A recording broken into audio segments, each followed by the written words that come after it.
আসসালামু আলাইকুম। আজকে আমরা আলোচনা করব মিথ্যা নিয়ে।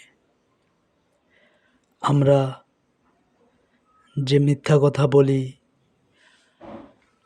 মিথ্যা বলা সবচেয়ে জঘন্যতম চারিত্রিক বৈশিষ্ট্য।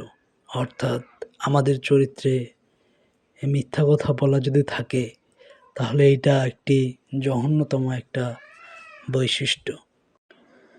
মিথ্যা আমরা বর্জনীয় একটি গুণ।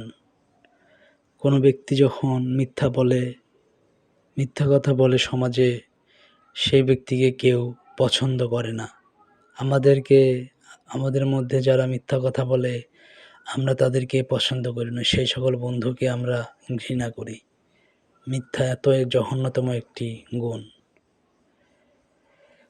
মিথ্যা যে বলে সে হচ্ছে মুনাফিক। ইসলামের দৃষ্টিতে মুনাফিক ব্যক্তি হচ্ছে সবথেকে বেশি মিথ্যা কথা বলে।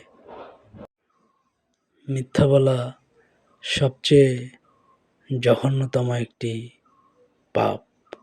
মিথ্যা বলা মহাপাপ। তো ইসলামের দৃষ্টিতেও মিথ্যাবাদের জন্য রয়েছে জাহান্নাম। তাই আমরা এই মিথ্যা কথা বলা থেকে বিরত থাকব।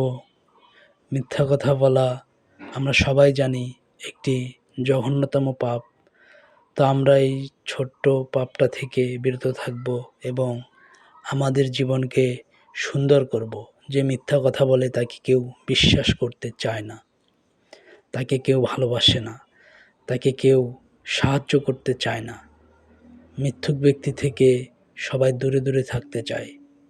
আসুন আমরা মিথ্যাকে বর্জন করি।